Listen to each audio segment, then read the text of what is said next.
What? They contain no wood and often would have been made of teeth extracted from enslaved people. Oh my God. History is a difficult thing to teach to young children. I say that because there's a lot of dark parts to history, especially when you look at US history. And it's hard to, on one hand, teach children, look, we have freedom. Isn't it so great that our founding fathers did this? While also teaching them slaves existed for a very long time. The founding fathers were, you know, quite big fans, especially Thomas Jefferson. So it's kind of hard to teach children both of these things while also keeping that propaganda alive that America's the greatest country on the earth. And so today, we're gonna be looking at a video called 10 Biggest Myths About the Founding Fathers, put out by the History Channel. Now, for those of you from not the US, the History Channel is a US TV channel that teaches history. However, it used to always be on in the house that I grew up in, and it was mostly the Hitler channel. It was basically always World War II history and or things about aliens, because eventually all TV channels ran out of educational stuff, and they were like, why not teach people about bullshit? Conspiracy theories. That won't have any negative repercussions for society, right? Anyway, today we're learning about the 10 biggest myths of the Founding Fathers to see how many of these I was taught in school. Let's dive in. Ooh, a switch. We've been learning about the founding fathers of the United States since our first day of school. It's true. But it turns out a lot of what we learned wasn't true. So get your second grade teacher's email ready, because these are the 10 biggest myths about the founding fathers. All right. I'm ready. I'm ready to learn. George Washington had wooden teeth? I'm gonna be honest. I was taught this. And it's definitely something that I only recently came to believe that is not true. I think I'd seen something in the last year that told me that he didn't have wooden teeth, and I went, what? That was like a huge part of his origin story. I don't know why, but it was just, what a quirky, interesting fact. I don't think they were made out of the cherry tree that he chopped at some point as a young lad, but yeah, I don't know why would you teach us he had wooden teeth if he didn't have wooden teeth? I hope that when I die, people don't go, Evan Edinger had like a metal penis. Actually, I do. That's fine. You can say that. If you want to steal a glance, I actually sell pictures of my metal penis. I earn a lot of money. Iron. I'm sorry, moving on. Wooden teeth. This doesn't mean you can stop brushing and flossing. But George Washington also just want to point out the editing on this. Wow, they're like, let's throw those sound effects in. Engaging. Did not have wooden teeth. Okay. America's first president did have dental issues. A 2005 study on a pair of his dentures. Why are we studying like ancient presidents' teeth in 2005? Why is that what we're spending money on? Is it because even the scientists are like, what? He didn't have wooden teeth? I'm digging him up. Like. He only had one original tooth remaining by 1789. Oh, okay. Showed that they were made from many materials: gold, ivory, lead, human, and animal teeth. Okay, so he had awful teeth and they were of lots of different materials. Okay, I feel like I can I can believe that. I can understand for some reason they said wood when it was lots of other materials, but he still had awful teeth. Okay, why was I mistaught this? Don't know. Talk about the Wolf of Wall Street. That was awful, especially because the wolf sound effect. The root of the myth likely came from his ivory teeth that stained over time, giving them the appearance of wood. All right, so he had stained looking elephant teeth, ivory teeth. And so people are like, wow, that looks wooden. We're gonna spread that rumor. Okay. It's noteworthy that this is one of the only depictions of a physical weakness of a founding father. Historians believe people clenched onto the myth because it gave humanity to an otherwise godlike figure. But still don't teach it in school. I hope that's not taught in school anymore because it's not true. We shouldn't be teaching these godlike figure stories as opposed to actual history. No. This myth originated from Ben mumbling and... No. No. This is like one of those fun facts that I always use. No, this can't be true. You're trying to tell me Benjamin Franklin didn't want the turkey to be the national animal or national bird? No, I know that it's currently the bald eagle. Everyone knows that. American loves their bald eagles, but God, I remember being taught that Benjamin Franklin wanted the turkey to be the national bird, which intuition says that's stupid. Turkeys are usually really dumb, but then the common response is, those are turkeys in captivity, where they like look up and they'll drown themselves in the rain, unless that's another myth, oh God. But Benjamin Franklin was like, no, they're really smart animals. Oh no, God. I'm 0 for 2 on this one. This is so tragic. The bald eagle had been selected to be featured on the new nation's official seal. Okay. The eagle was a symbol of strength in Roman times. Benjamin wrote, "The bald eagle is a bird of bad moral character. He does not get his living honestly. He is too lazy to fish for himself." Kind of sounds like a bald eagle stole Ben's girlfriend. In comparison, Franklin said the turkey is a much more respectable bird, and withal a true original native of America. He is besides, though a little vain and silly, a bird of courage. Although he clearly liked turkeys, there's no evidence he actually wanted it to be the national bird. Okay, I'm a bit confused. So essentially what we're saying here is Benjamin Franklin was a big fan of the old turkey, but he wasn't such a big fan that he wanted to be the national bird. Was he being serious? What's going on here? This video leaves me a little bit wanting a bit more, sir, besides the flashy sound effects. All right, next up, what do we got? There were 13 original colonies. Okay, is the phrasing gonna trip us up here? Because there were 13 original, I don't know what that's supposed to mean. I guess, are they gonna say it was 12 and then like Florida or something like that? 13 is in the number of stripes on the US flag based on the colonies. All right, what's it gonna be? I was taught this. I'll just throw that out there. Sorry, President Biden. This Delaware? one might sting. There were technically only 12 original colonies, because Delaware was legally a part of Pennsylvania until just before the Declaration of Independence was signed. I was not taught, wow. Wow, that is actually quite interesting. I was taught the 13 number religiously. I've never come across this fact. So yeah, wow, this video is great. I've already gotten 3 myths debusted. They're the first one I'd already heard, but oh my, wow. We need to stop teaching lies. As someone who lived in the state that bordered both Pennsylvania and Delaware, I think Delaware should belong to Pennsylvania. Take it back, guys. Come on, Pennsylvania, you're bigger and better. Signed in Though I do appreciate the tax-free shopping in Delaware, never mind. The state of Delaware was the first to ratify the Constitution on December 7th, 1787. Okay, so if Delaware was the first to ratify it, but they weren't actually a colony, it's a shaky one. All right, what do we got? Number 7. The Founding Fathers smoked hemp? I'm sorry. I was not taught that the Founding Fathers were pretty cool, but okay, teach me more. As stressful as it is to spark up a brand new country, the Founding Fathers were not midnight tokers, and Thomas Jefferson and George Washington did grow fields of it. However, back then, it was just used to make rope and canvas products for ships, cloth for fabric, we were taught and this. pulp for paper. It was not popular to smoke, and course. even if people did, the THC levels would have been too low to get high, even with ye old gravity bong. The humor in this one is really hard, as in, it's not good. No. You were probably taught that if you told the truth like George Washington, No. you too could. No. I mean, this makes sense, but no. We were taught growing up that George Washington, at one point, he chopped down his father's cherry tree with an axe, and it was, for some reason, his father's favorite cherry tree, and then his father went up to him and went, "George, my son, have you chopped the tree?" And he rose his hand and said, "I cannot tell a lie. I did it." Now, why I was taught this, I don't know. I think it was just to show how perfect George Washington was as a founding father. Oh, God damn it. Why? I want to know, anyone from different countries, are you also taught very huge myth lies about your country's founding? Ironically, the story of young George's honesty is in fact a lie. The story goes that when George was 6, he used his new hatchet to cut down one of his father's cherry trees. When his father confronted him, George confessed, saying, "I cannot tell a lie." But this never happened. Why? Why was this taught? Oh, why? I could have been taught how to do my taxes or how to lobby the government to get people to do my taxes for me.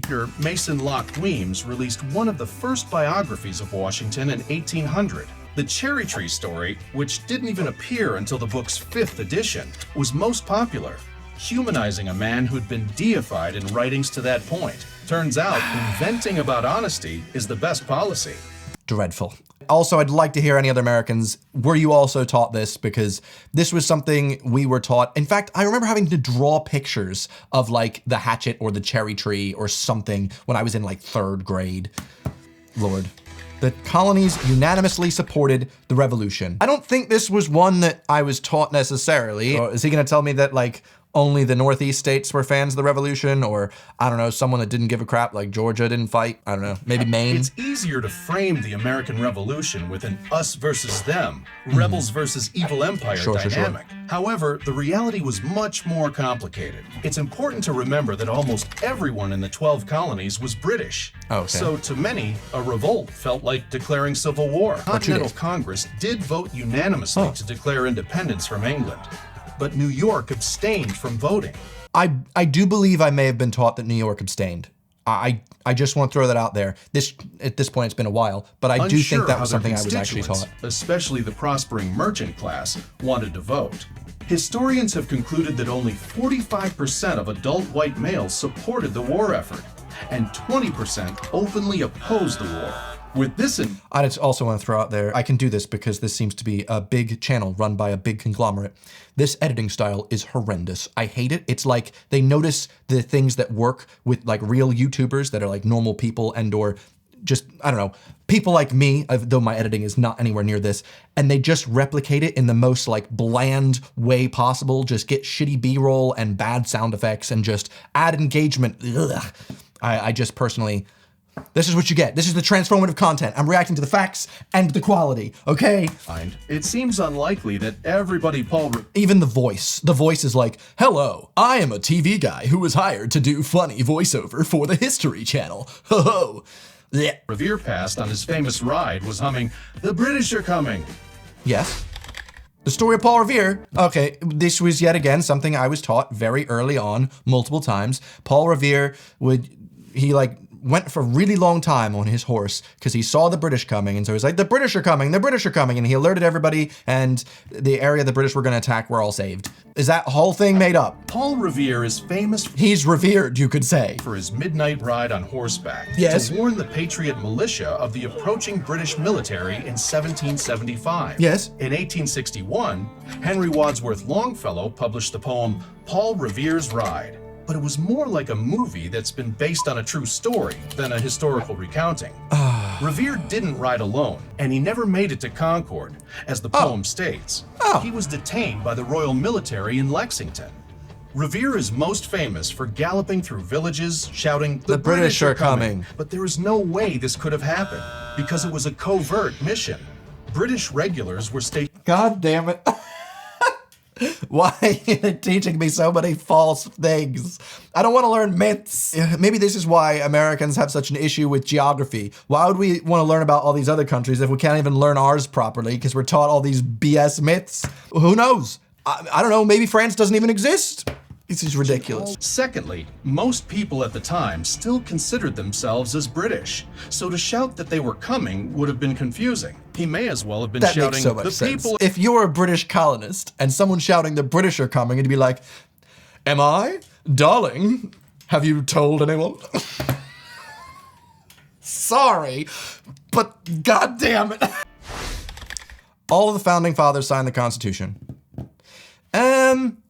I feel like all the founding fathers that mattered, that's probably what I would have been taught. Signatures are required for agreements big and small. Yeah, of from course, accepting a mailed package to renting... Who says mail package?